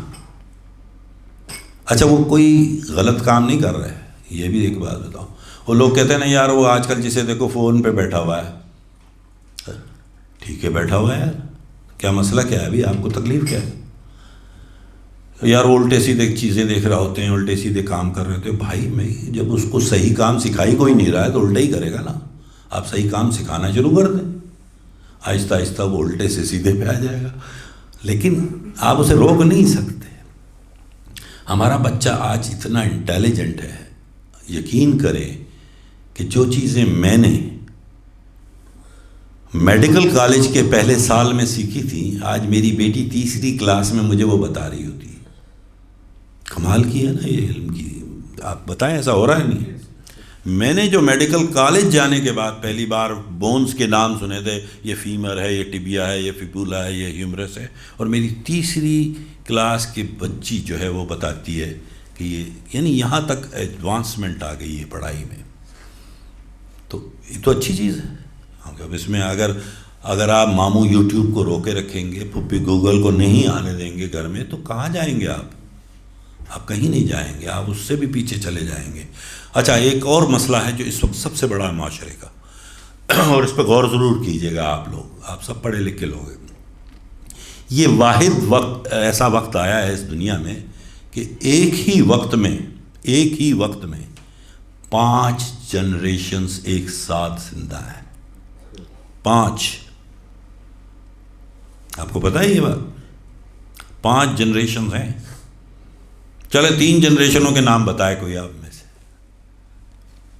جنریشنز کہتے ہیں نا ہم، بھئی یہ ایکس وائی زی بھی ہے، ٹھیک ہے، اور بھی ہے نا، ٹھیک ہے، ملینیلز، ویری گڈ، اور بیبی بومرز سنے ہوئے، بیبی بسٹر بھی سنے ہوں گے آپ۔ اب جو جنریشن آ گئی ہے، جو زی جسے آپ کہہ رہے ہیں، یہ 5ویں جنریشن ہے میرے بھائی۔ لیکن آپ کسی سے بھی جا کے ملے نا تو وہ یہ کہے گا کہ دوسری جنریشن ٹھیک نہیں ہے، کہتے ہیں نا یار یہ آج کل کے بچے انہیں کیا آتا ہے، اور بچوں سے پوچھو یہ بڈھے یار ان کو عقل ہی نہیں ہے، دیکھیں کیا کر رہے ہیں ابھی تک، کہتے ہیں ایسا نہیں۔ لیکن کیا یہ 5 جنریشنیں امپورٹنٹ نہیں ہیں اس معاشرے کے لیے؟ ہر ایک کام کا، لیکن ہمیں چونکہ وہ ہم میں برداشت کا مادہ نہیں رہا اور ہم ایک دوسرے پہ کیچڑ اچھالنے کے عادی ہیں۔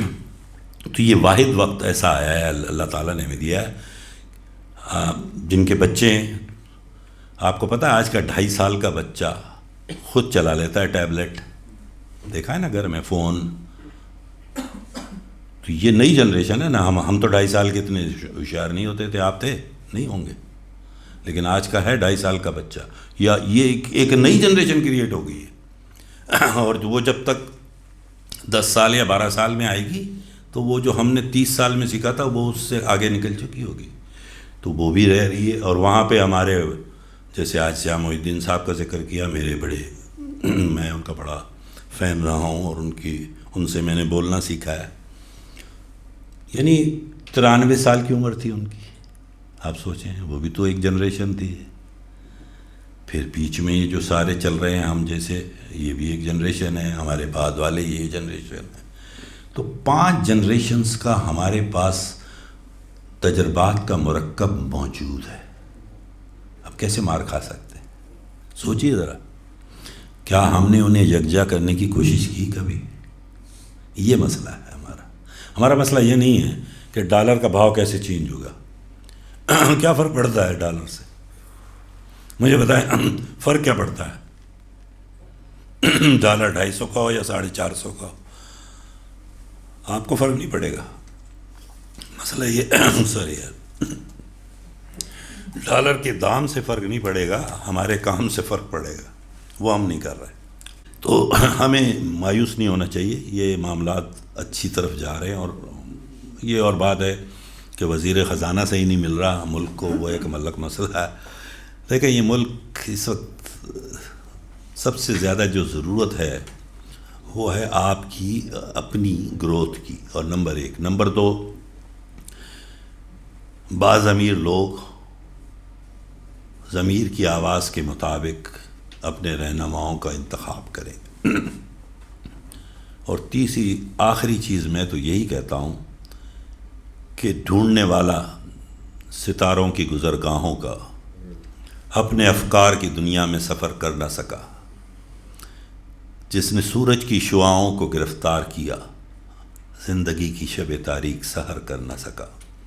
تو ہمیں درست کرنا ہے ان چیزوں کو. میں چاہتا ہوں کہ میں تھوڑا سا اوپن کروں. میں چاہتا ہوں آپ لوگ سوالات کریں کیونکہ میرا کچھ گلا اس بہانے تھوڑا سا ریسٹ بھی مل جائے گا. پوچھیے جو پوچھنا ہے, موقع ہے. چلیں آج ہم آئیں آپس کے ساتھ. تھوڑی دیر پہلے سر آپ تذکرہ کر رہے تھے پاکستان کے قیام کے حوالے سے. جی, نیچرل فورسز کی وجہ سے کچھ مطلب ایسا فینومینا تھا جس کی وجہ سے یہ تخلیق کیا گیا. لیکن جو سنن الہی ہیں, جو قوانین فطرت ہے, یونیورسل لاز جو ہیں, وہ یہ بھی ڈکٹیٹ کرتے ہیں کہ جو چیز ان اصولوں کے پیرائے میں نہیں چلتی وہ ختم ہو جاتی ہے. تو سر کانٹراڈکٹری اسٹیٹمنٹس ہے both. How do you justify کہ پاکستان جس نہج پہ چل رہا ہے 75 سالوں سے, اگر یہ انہی اصولوں پہ چلتا رہے گا تو خدا اس کو بچانے تو نہیں آئے گا, تو یہ تو تباہ ہو جائے گا. نہیں, دیکھیں بات یہ ہے کہ قانون فطرت نہیں بدلتے. قانون فطرت نہیں بدلتے. دیکھیں 7 یونیورسل لاز ہیں جس کے تحت یہ دنیا چل رہی ہے نا. ٹھیک ہے, 7 ہیں پورے.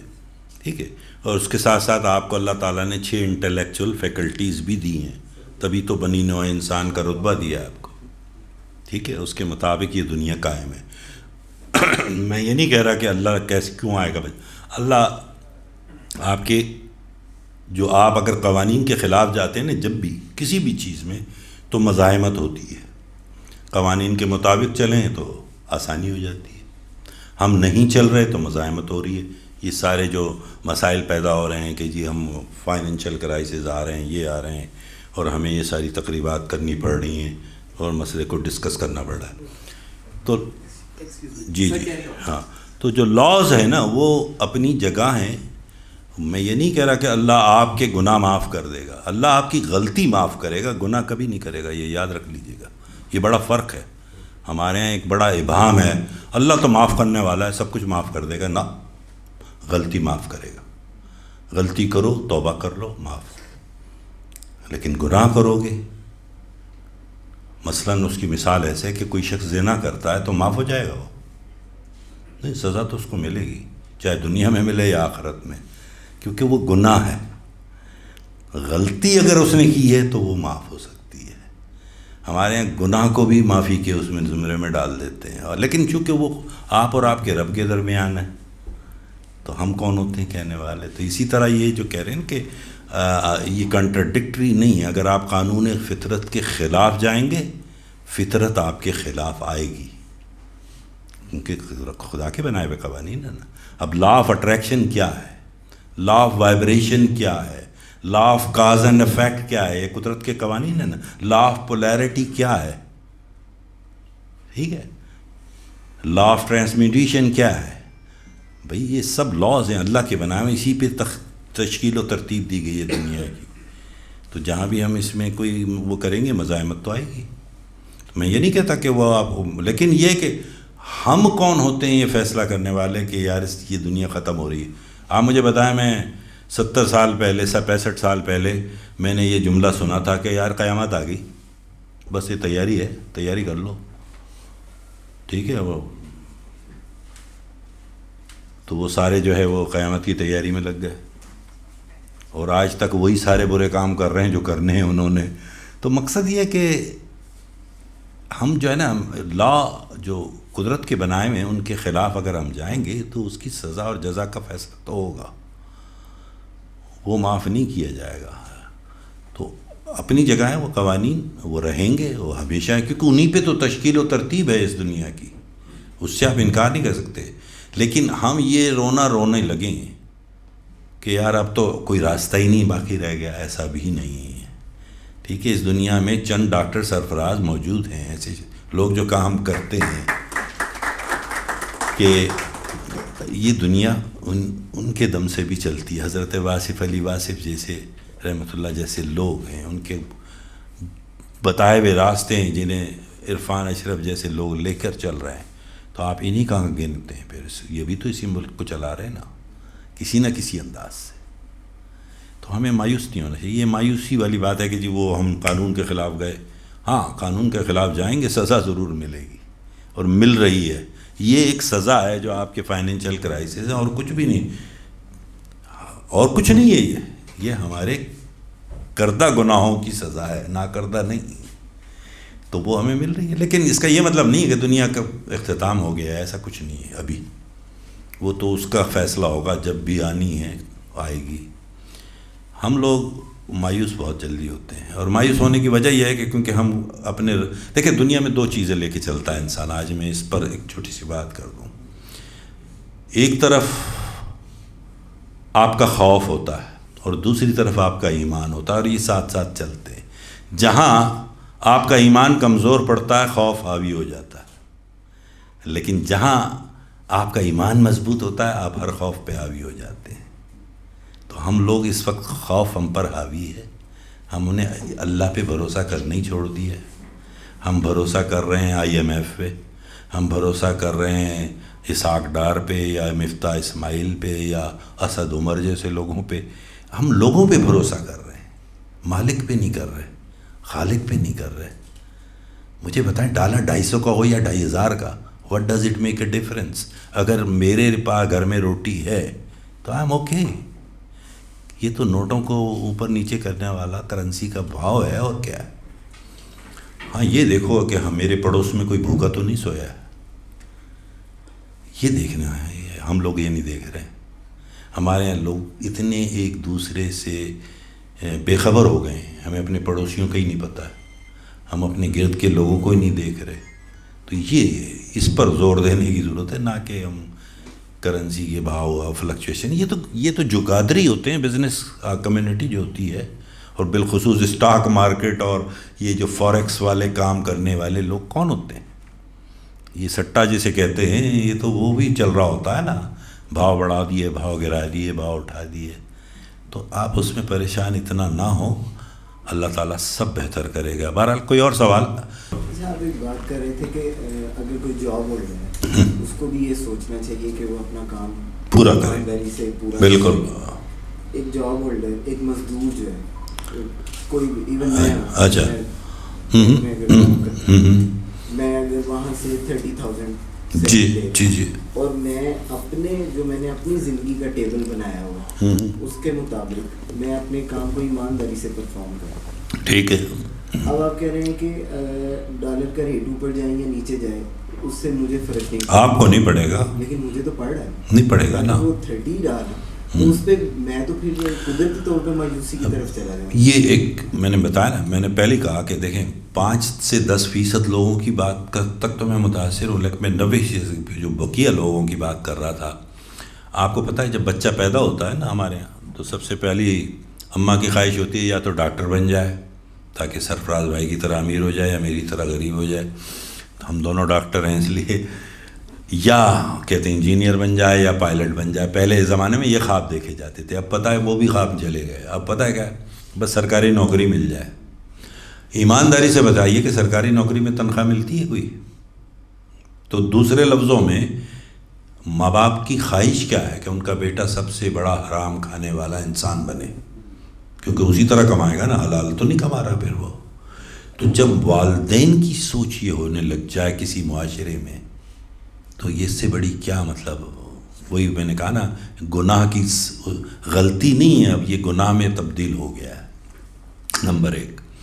تو آپ دیکھیے پرائیویٹ سیکٹر میں بھی آپ چلے جائیں، تنخواہیں تھوڑی سی ہوتی ہیں، کام بھی لیتے ہیں چونکہ وہ مالکان ہوتے ہیں، لیکن آپ دیکھیں جیسے جیسے مہنگائی بڑھتی ہے تنخواہ بھی بڑھتی ہے. یہ نہیں ہوتا کہ آپ وہیں کھڑے رہیں انلیس آپ ناکارہ ہو. ہمارے یہاں کیا ہے، سب سے بڑا بدنصیبی ہے یہ ہمارے ماحول میں کہ آپ کسی بھی کمپنی کی بیلنس شیٹ اٹھا لیں واجد بھائی، تو کیا لکھا ہوتا ہے اس میں ڈاکٹر صاحب؟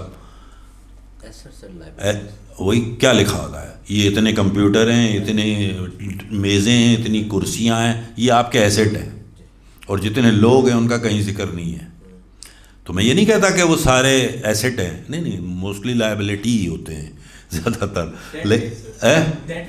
ہاں، تو وہ والی بات ہے کہ ایسٹ. لیکن بدنصیبی ہماری یہ ہے کہ اللہ تعالیٰ نے انسان بنائے تھے پیار کرنے کے لیے، اور چیزیں بنائی تھیں استعمال کرنے کے لیے. ہم انسانوں کو استعمال کرتے ہیں اور چیزوں سے پیار کرنے لگ گئے. چینج آ گئی نا ہم میں. تو یہ چینج معاشرتی چینج ہے. دیکھیں ایک چیز تو بات یہ کہ وہی فیئر اور فیتھ کی جنگ ہے. یہ فیئر کو اگر ہم اوپر لے جائیں گے ہمارا ایمان کمزور ہوتا چلا جائے گا، فیئر حاوی ہو جائے گا. تو اگر ہم آپ 30,000 کی بات کریں نا، مجھے بتائیے کون سا بینک ہے جس نے تنخواہ نہیں بڑھائی؟ تو بس اس کو چھوڑ دو یار، ضروری ہے آپ اسی کو پکڑے بیٹھے رہو. دیکھیں ہر بینک کے میں کل ایک اس دوست سے بات کر رہا تھا فون پر. اچھا ڈاکٹر صاحب وہ ریٹائر ہو گئے، ٹیچر تھے، اسکول کے پرنسپل ہو کر. تو میں نے کہا سنائیے کیا حال چال ہے؟ بس یار ہم تو معمولی ماسٹر آدمی ہیں، یہ ہے وہ ہے، مطلب یہ ان کی بات تھی. تو میں نے کہا اب کیسے چل رہا ہے گھر کا کاروبار؟ کیونکہ میرے بڑے پرانے دوست ہیں، موڑے بے تکلو. کہنا بس وہ پینشن آ جاتی ہے. میں نے کہا اچھا، تو میں نے کہا اتنی آ جاتی ہے؟ کہنا ہے 1,00,000 روپے مل جاتے. یار 1,00,000 روپے پینشن اسکول ٹیچر کو مل رہا ہے، اور وہ کہتا ہے میں غریب ہوں، کام بھی نہیں کرتا وہ. اور پھر شام میں اکیڈمی کھولی ہوئی ہوگی اس نے لازماً، جیسے میں نے بتایا نا. بس اگر یہاں ہوگا تو ضرور کھولے گا. تو آپ مجھے بتائیے کہ وہ غریب ہے؟ کہنے کو کیا ہے یار، معمولی ماسٹر ہوں میں. آپ یقین جانیں جب ڈاکٹر صاحب اور میں نے MBBS کیا تھا نا، مجھے نہیں پتا یاد کہ سرفراز بھائی کو ہاؤس جاب میں آپ کو کیا پیسے ملے تھے، سچ بتائیے گا. آپ کو 3500، آپ بڑے امیر لوگوں میں سے. مجھے 900 روپے ملے تھے. 900 روپے میری تنخواہ تھی بحیثیت ڈاکٹر کے. ٹھیک ہے، ENT میں جاب کر رہا تھا ہاؤس جاب. تو میرا جو ہاؤس جاب میں مجھے 900 روپے ملتے تھے، جبکہ میں نے فائنل ایئر میں ابا مجھے 1,000 روپے دیتے تھے. تو میں تو غریب ہو گیا تھا ڈاکٹر بن کے. لوگ تو امیر ہوتے ہیں. وہ اور بات ہے کہ بعد میں اللہ نے ہمیں نواز دیا. لیکن میں یہ بتا رہا ہوں کہ اب کی تنخواہیں دیکھیں آپ لوگوں کی، ٹیچرز کی. اس زمانے میں ٹیچر 300 350 اور 400 روپے ماہانہ پہ بیچارے گزارا کرتے تھے. آج 1 لاکھ 1.25 لاکھ تنخواہ ہے.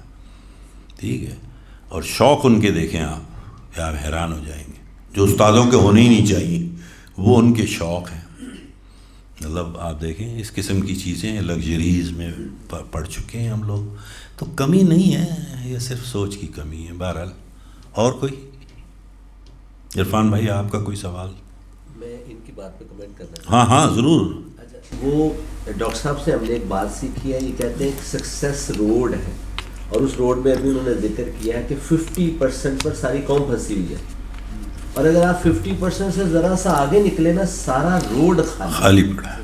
سکسیس کا سارا روڈ بالکل خالی ہے. آپ دنیا کے جو کامیاب ترین لوگوں کو دیکھیں, انہوں نے تھوڑا سا آؤٹ آف باکس کام کیا ہے.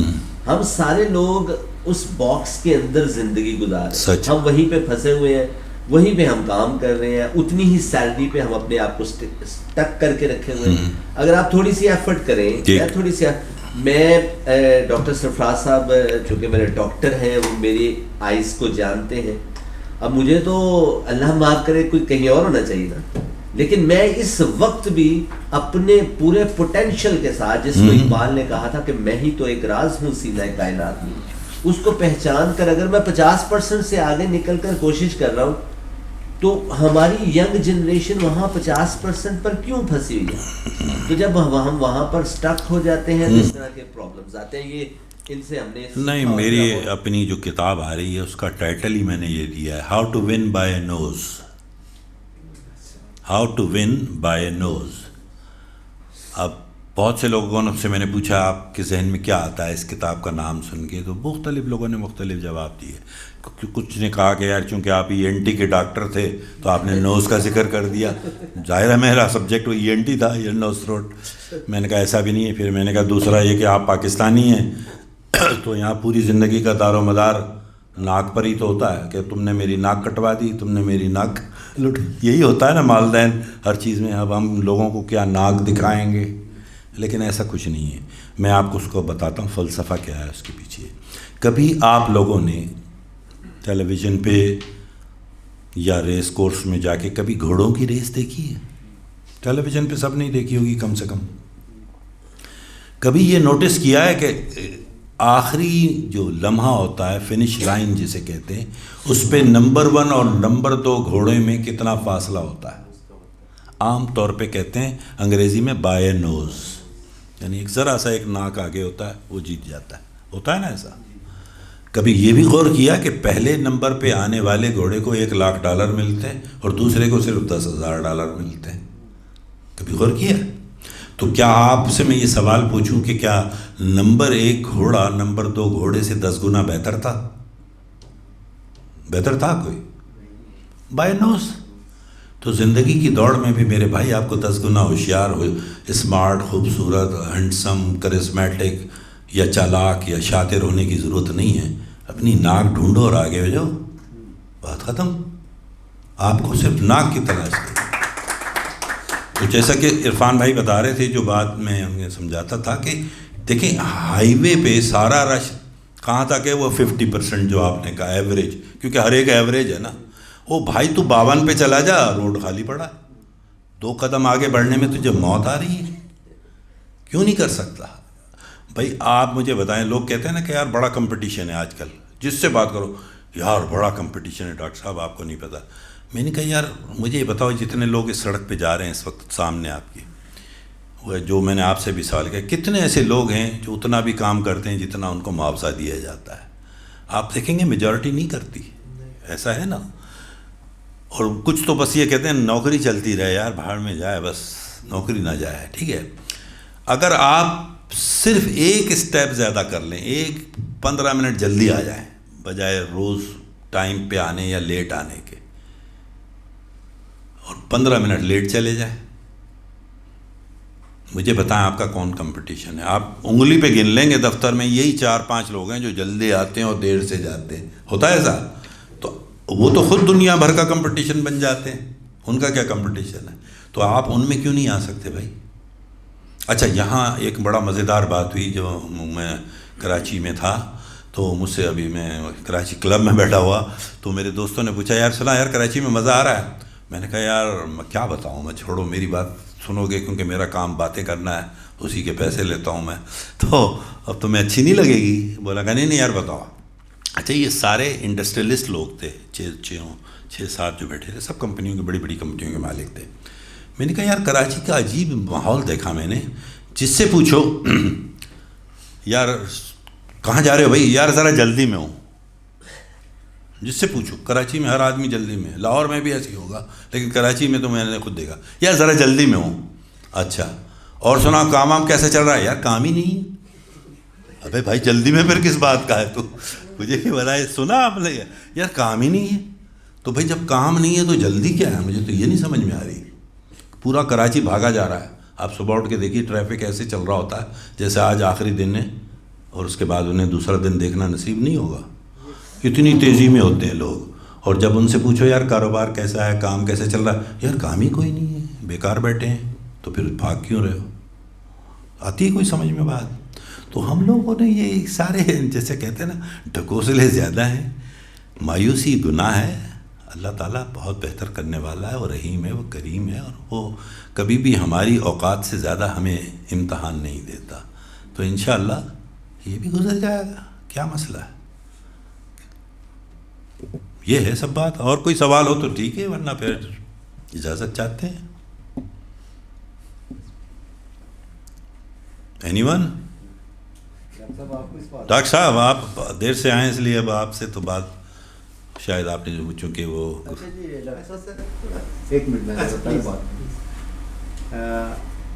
بڑی خوبصورت باتیں آپ کی, بڑا اچھا لگا ہر بات کا. آپ ڈفرینٹ قسم کے اس میں جا کے اس کو صحیح طریقے سے کور کرتے ہیں. ہم سننے آئے تھے کہ کرائسس کا دور ہے تو اس میں حل کیا ہے. ہمارے لیے تو یہ ساری باتیں ہوں گی, اس میں بڑی خوبصورت باتیں بھی. کچھ سمجھنے والے سمجھ گئے ہوں گے, کچھ لوگ جا کے سوچیں گے, سمجھ جائیں گے. وہ لوگ جو ان کرائسس سے لڑ رہے ہیں ان کے لیے آپ کا پیغام کیا ہے؟ دیکھیے کرائسس سے لڑنا, لڑ تو خیر کوئی نہیں رہا. مجھے نظر نہیں آتا لڑنا ایک الگ چیز ہوتی ہے. لڑنا بہت بڑا ہاں فیس کر رہے ہیں, صرف سامنا کر رہے ہیں, بس یہ کہہ لیں. دیکھیے حل یہ ہے کہ میں نے بتایا نا کہ ضمیر کی آواز کے خلاف رہنماؤں کا انتخاب نہ کرو, کیونکہ جو آپ انتخاب کریں گے وہی آپ کے سر پہ بات. دیکھیں آج جو بھی رہنما ہے آپ کا, چاہے وہ میں کسی پارٹی سے تعلق نہیں رکھتا ہوں, نہ میں کسی سے متاثر ہوں اتفاق سے, لیکن یہ آئے کہاں سے؟ آئے تو ہم میں سے ہی ہے نا. کسی نے تو انہیں ووٹ دیا تھا نا, چاہے جتنا بھی ہے, کسی نے تو ان کو ہار پہنائے تھے نا. دیکھیں اس ملک کی بدنصیبی تو یہ ہے نا کہ 75 سال ہونے آئے ہیں اس کو. یہاں پر ایک میوزیکل چیئر کا گیم چل رہا ہے. کبھی آپ نے موت کا گولہ دیکھا ہے؟ موت کا گولہ جو ہوتا ہے تو وہ گولے میں اندر وہ چلا رہا ہوتا ہے گاڑی, ٹھیک ہے, باہر لوگ کھڑے تالیاں بجا رہے ہوتے ہیں, یہی ہوتا ہے نا. تو یہ عوام باہر کھڑی ہوئی ہے اور وہ گولے میں میوزیکل چیئر چلتا رہتا ہے. ہر 4 سال بعد وہ میوزک شروع ہوتا ہے, آدھے بیٹھ جاتے ہیں, آدھے رہ جاتے ہیں. جو رہ جاتے ہیں وہ کہتے ہیں یہ چور ہے. سر ایسا تو نہیں اندر ہم ہیں اور باہر وہ نہیں, آپ اندر نہیں ہیں نا, آپ باہر سے تالیاں بجاتے ہیں, پھر وہ کہتا ہے یہ چور ہیں, تو باہر سے ہم پتھر مارتے ہیں, ٹھیک ہے, پھر وہ دوبارہ میوزک چلواتے ہیں, وہ پچھلے والے رہ جاتے ہیں, اگلا والا آ جاتا ہے. اب غلطی سے کوئی آپ جیسا سر پھرا کوئی اکا دکا وہ توڑ کے اندر چلا جاتا ہے تو وہ تھوڑے دن بعد ان جیسے ہی ہو جاتا ہے. ایسے بھی لیڈر آئے نا جو توڑ کے گئے قول, لیکن انجام کیا ہوا؟ وہ بھی ان جیسے ہو گئے. لیکن ہم وہی تالیاں بجانے میں اور جیے. اب مجھے بتاؤ 60-70 سال ہو گئے, ایک کو مرے ہوئے کہہ رہے ہیں جیے زندہ ہے. بھئی کیسے زندہ ہے؟ سمجھاؤ تو صحیح مجھے. کسی کو نہیں پتہ, جواب کسی کو نہیں آتا, دلیل کسی کے پاس نہیں ہے. تو ہم لوگ اسی تالیاں بجانے اور پتھر پھینکنے سے باز نہیں آ رہے. اگر ہم یہ کام سب روک دیں نا بحیثیت عوام کے, آپ یقین کریں وہ میوزیکل چیئر ختم ہو جائے گا. ٹھیک ہے, آپ آج کا نوجوان اس کو کسی پولیٹیکل سائنس کے پروفیسر کے پڑھانے کی ضرورت ہے؟ جو بچہ اپنے فون پر بیٹھ کے CNN میں دیکھ رہا ہے اور CBS پہ دیکھ رہا ہے کہ امریکہ کا صدر کیا کہہ رہا ہے, روس والے نے کیا کیا, برطانیہ میں BBC میں کیا ہو رہا ہے, اس کو کسی کی ضرورت ہے؟ آپ کے پاس تمام ذرائع موجود ہے, اپنا ضمیر نہیں موجود. مصیبت یہ ہے کہ ہم انہی کو جا کے پھر ووٹ دے آتے. جی ڈاکٹر صاحب پلیز. سر میں چھوٹا سا کویشچن تھا کہ جس طرح آپ نے بات کی نا ضمیر کی, اور آپ نے مثال دی کہ ایک امپلائی ہے, وہ 100 امپلائی میں سے اگر وہ 15 منٹ پہلے آتا ہے 15 منٹ بعد میں جاتا ہے تو ڈیفینیٹلی وہ ایک چینج ہے, اور ایک ایگزامپل سیٹ کر رہا ہے. لیکن ان لکیلی سر یہ ایٹیٹیوڈ دیکھنے کو نہیں ملتا. ضمیر والا بھی اسی سے لنکڈ ہے اور یہ والا بھی. تو اس کے لیے کیا ہم اپنے طور پہ مینورنگ کریں گے اس چیزوں کو تھوڑا سا انہانس کرنا؟ بہت ہی پاورفل سوال ہے, اور یہ یقین کریں ڈاکٹر صاحب میں کئی بار جواب میں نے اپنے کلائنٹس میں مجھے دینا پڑتا ہے، کیونکہ میں کارپوریٹ سیکٹر کو ڈیل کرتا ہوں، اور الحمدللہ فارچون 500 میں سے کافی میرے کلائنٹس ہیں۔ ایز اے کوچ میں ان کے سی ای اوز کو اور سی ایف اوز کو امریکہ میں بھی اور جرمنی میں بھی اور دوسرے ممالک میں کوچ کرتا ہوں۔ اور یہ سوال آتا ہے یار میرے ساتھ، جیسے اب ہم ایز اے کوچ جو لوگ جیسے شاہد بیٹھے ہیں، عرفان بھائی ہیں یا سجاد خان ہیں، بڑے کوچ ہیں، یہ ٹریننگ کے دوران ہم انہیں یہی سکھاتے ہیں کہ ہاں ایجنڈا ہمیشہ آپ کے کلائنٹ کا ہوتا ہے، ہمارا نہیں ہوتا۔ جب ہم کوچنگ کرنے جاتے ہیں نا تو ہم یہی پہلا سوال کرتے ہیں نا کہ آپ کیا ڈسکس کریں گے آج۔ تو عام طور پہ یہ کارپوریٹ سیکٹر میں ہی آتا ہے، یار میں عملے سے بڑا پریشان ہوں، ٹھیک ہے؟ تو میں نے کبھی بتائیے کیا مطلب پریشانی ہے، ذرا بتائیں، آپ اس کو وضاحت کریں۔ ٹائم پہ نہیں آتے، ٹائم پہ نہیں جاتے، پھر ایک دوسرے سے کوآپریٹ نہیں کرتے، کولابریٹ نہیں کرتے، کمیونیکیٹ نہیں کرتے، یہی ہوتے ہیں نا مسائل کارپوریشن کے، آپ بھی جانتے ہیں۔ تو میں ان سے بولتا ہوں کہ اچھی بات ہے، ٹھیک ہے، ہمارا کام ہے سننا، ہم جواب نہیں دیتے۔ دیکھیں کوچ کی خاص بات یہ ہوتی ہے کہ وہ کبھی جواب نہیں دیتا، اگر وہ جواب دیتا ہے تو وہ کوچ نہیں ہے۔ کوچ کا کام جواب دینا نہیں ہوتا، یہ غلط العام ہے، لوگ سمجھتے ہیں کوچ کا مطلب ہے کوچ کچھ بتاتا ہے۔ کوچ کبھی نہیں بتاتا، اگر وہ بتا رہا ہے تو وہ کوچ نہیں ہے، وہ مینٹور ہو سکتا ہے، وہ کاؤنسلر ہو سکتا ہے، وہ ٹرینر ہو سکتا ہے، وہ ٹیچر ہو سکتا ہے، کنسلٹنٹ ہو سکتا ہے، کوچ نہیں ہو سکتا۔ تو میں ان سے پوچھتا ہوں پھر سوالات، تو میں آخر میں میرا سوال یہ ہوتا ہے کہ ڈاکٹر صاحب آپ ہمیشہ ٹائم پہ آتے ہیں؟ یار میں ہفتے میں 3 دن تو آ جاتا ہوں، مطلب 4 دن میں بھی نہیں آتا ہوں۔ اچھا آپ کمیونیکیٹ صحیح کرتے ہیں اپنے لوگوں سے؟ یار میں کوشش کرتا ہوں۔ اب کوشش تو سبھی کر رہے ہیں نا، وہ بھی اگر آپ ان نالائقوں سے بھی پوچھو گے تو وہ یہی کہیں گے کوشش تو میں پوری کرتا ہوں ڈاکٹر صاحب کو خوش کرنے کی، ڈاکٹر صاحب کا موڈ ہی ٹھیک نہیں ہوتا ہے نہیں۔ تو مقصد یہ ہے کہ leader everything rises and fall on leadership, ٹھیک ہے، ایوری تھنگ۔ تو لیڈر کا صحیح ہونا سب سے زیادہ ضروری ہوتا ہے۔ جب لیڈر ٹائم پہ آئے گا، مجھے بتائیے آپ سی ای او، بطور سی ای او اس کمپنی کے، جب آپ ٹائم پہ آئیں گے کسی کی مجال ہے کہ مستقل لیٹ آئے؟ نہیں آئے گا، 2 دن 3 دن اس کو ڈر لگنے لگے گا کہ مجھے نوکری سے نکالا جائے گا۔ لیکن ہمارے یہاں تو لیڈر ہی سب سے پہلا ڈیفالٹر ہے نا، تو ہم لوگ وہاں پر جو ہے نا ہم پھنس جاتے ہیں کہ اب آپ چاہتے ہیں کہ آپ کے تمام امپلائیز بہت ایماندار ہوں، تو سوال ہے کہ آپ ایماندار ہیں؟ اچھا مجھ سے یہ سوال اکثر وہاں کرتے ہیں کمپنی میں، سر وہ ایتھک پہ، بزنس ایتھک پہ ایک لیکچر دے دیں۔ یہ مجھ سے کئی بار ہوا، تو میں ہنس کے کہہ دیتا ہوں کہ یار یہ میں مانتا ہی نہیں ہوں، تو میں جس چیز کو مانتا نہیں ہوں اس پہ لیکچر کیوں دوں؟ کیا مطلب آپ بزنس ایتھک نہیں مانتے؟ میں نے کہا میں بالکل نہیں مانتا ہوں۔ ایتھک صرف ایتھک ہوتی ہے یار، بزنس ایتھک کیا ہوتی ہے؟ یعنی جھوٹ بولنا ہے، چاہے بیوی سے بولا جائے چاہے مالک سے بولا جائے، تو اس کو بزنس ایتھک کیوں بنا رہے ہو؟ یعنی اس باس کے ساتھ غداری نہیں کروں گا، بیوی کو دھوکہ دے دوں گا، یہ کوئی ایتھک ہے؟ ایتھک صرف ایتھک ہے، یعنی آنیسٹی ہے، انٹیگریٹی ہے، ٹھیک ہے نا، لائنگ از لائنگ۔ تو ہمارے یہاں جو ہے نا اس کے نام دیے خوبصورت، یہ بزنس ایتھک ہے ہماری۔ بزنس میں کوئی ایتھک نہیں ہوتی، ایتھک انسان میں ہوتی ہے، ٹھیک ہے؟ تو ہم لوگ ایتھیکلی خود صحیح ہو جائیں، سب چیزیں صحیح ہو جائیں گے۔ میں بتاؤں آپ کو، میں اور آپ جس پوزیشن میں ہیں، اللہ تعالیٰ نے اگر ہم سب کو بلیس کیا ہوا ہے، ہم پڑھے لکھے لوگ ہیں، ہم لیڈ کرتے، چاہے ہم اپنے گھر میں ہی لیڈ کر رہے ہو، لیڈ تو کر رہے ہیں نا ہم کسی نہ کسی کو، تو اگر ہم سب سے پہلے اپنے آپ کو درست کریں تو کم سے کم وہ حلقہ تو ٹھیک ہوتا جائے گا۔ لیکن جب ہم یہی سوچیں کہ یار ان کا کیا کیا جائے، یہ تو ٹھیک ہی نہیں ہو رہے، بھائی آپ خود ٹھیک ہو۔ وہ جیسے بہت بڑا قول ہے کہ جب میں سوچا کرتا تھا کہ میں پوری دنیا بدل دوں گا، اور آج میں سوچتا ہوں کہ یار سب سے پہلے تو میں اپنے آپ کو بدلوں تو دنیا بدلے گی۔ تو وہی بات ہے کہ خود کو بدلنا ہوگا ڈاکٹر صاحب، اس کے علاوہ اور کیا کیا ہے؟ باقی پھر وہی ہے کہ جیسے ہمارے یہاں تو دعا بھی پیسے دے کے کروائی جاتی ہے کہ مسجد چل کے بچوں سے دعا کروا دو، یعنی خود نالائق دعا بھی نہیں کرنا چاہ رہا وہ بھی جا کے چندہ دے کے دعا منگوا رہا ہے۔ تو میں نے کہا بھائی دعا بھی کم سے کم خدا سے خود مانگو، اور خدا دینے والا ہے، دیتا ہے، ہر ایک کو دیتا ہے۔ جی سر، تھینک یو ویری مچ یار، بہت شکریہ، آپ سب لوگ آئے اور بڑی خوشی ہوئی آپ سب سے مل کے، بہت شکریہ، تھینک یو۔ ڈاکٹر صاحب آپ کا بہت شکریہ، اور ڈاکٹر سرفراز مغل صاحب کا بھی بہت شکریہ کہ وہ ایسے اپرچونیٹیز پرووائڈ کرتے ہیں کہ ہم سب مل بیٹھیں اور خوبصورت سی باتیں کریں. آپ سب لوگ یہاں پہ تشریف لائے, آپ سب کی تشریف آوری کا بہت شکریہ.